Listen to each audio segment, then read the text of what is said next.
do powers of the authority end?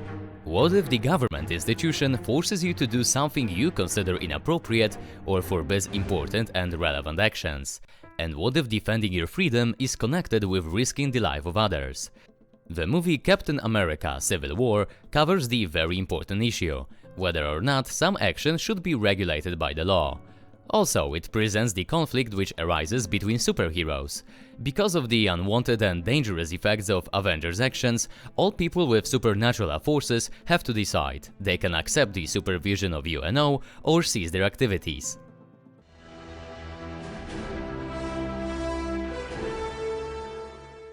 The following episode contains spoilers from Captain America: Civil War.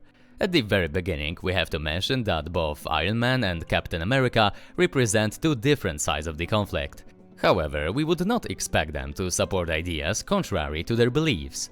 Tony Stark, being a self-centered and willful person, opts for government control over the Avengers, while Steve Rogers, as a true patriot and legalist, becomes a supporter for independence and freedom in action. Still, this situation has its justification. Steve Rogers began his career as a soldier. He stated that good soldiers follow orders. They are aware of the fact that they don't know everything, and the success of the idea they fight for lies in the organized submission to the authority. It is mandatory in the case of danger too big for individuals. However, Rogers finds out that the situation is not obvious. Government organizations are susceptible to adverse influences, and authorities tend to use individuals to achieve their own goals, often not connected with the public welfare. This whole situation reaches the top when it turns out that the government organization that was basically responsible for creation of the Avengers was in fact from the very beginning infiltrated by people intending to use its potential to keep the world in fear. Captain realizes that sometimes doing the right thing does not mean following authorities' orders. On the other hand, Tony Stark, as an individualist, claims that he knows everything and does not want to be subordinate to anyone. As he said himself, "I have successfully privatized world peace." His attitude is understandable, especially when he sees how government representatives try to use their position for their own purposes again and again. With time, however, Stark finds out that he himself is far from perfection. For example, when he accidentally creates artificial intelligence which decides to destroy the world. In the end, he realizes that despite the success in defeating it, many innocent people died. He concludes that when people with supernatural forces make moves based only on their own judgment, the responsibility for consequences rests solely on them. Right from the start, we see that this controversial dispute is not easy and obvious. A split between superheroes occurs, and we, as the audience, have an opportunity to somehow sympathize with one of the sides of the conflict. Iron Man rightly points out that dogmatic lack of agreement for any kind of restrictions makes superheroes no different from individuals they are fighting with. Also, in the situation when no one verifies the decision-making process, submission to the supervision is simply giving experts the right to decide.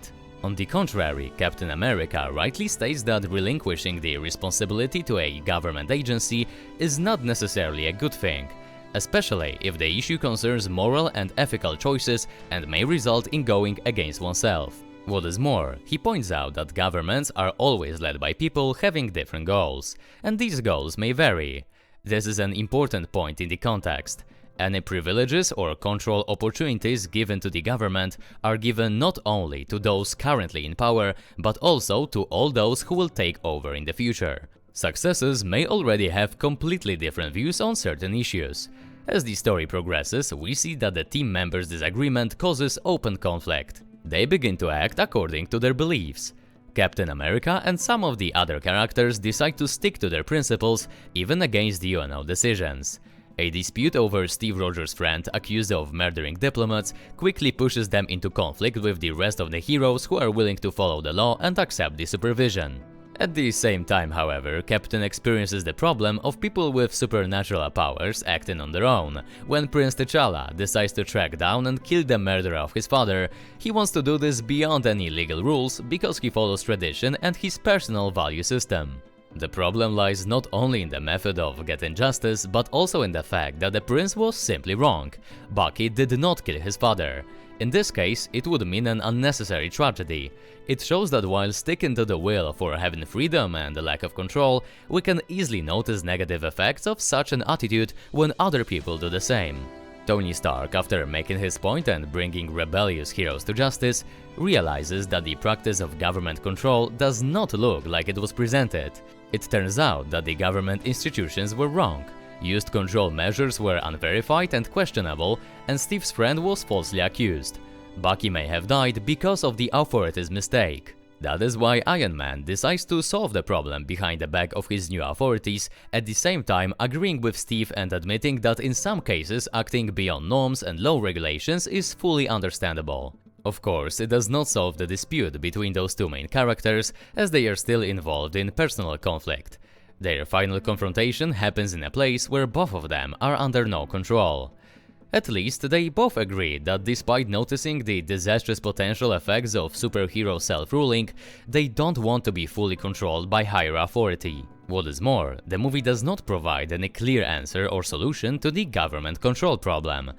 Although it stands on the side of individual decisions, it also shows that there are arguments for government control over some parts of social life. It is a worth considering issue. The story shows that the conflict of views, even if so important that makes people fight for it, doesn't have to be obvious. One of the sides may be more right than the other, but both perspectives are presented as justified and valuable. What is more, it shows that heroes may stand on both sides of such conflicts. We appreciate you guys spending time with us here, so please go ahead and watch our other videos. Oh, and ring that notification bell so you're the first one to get the new ones.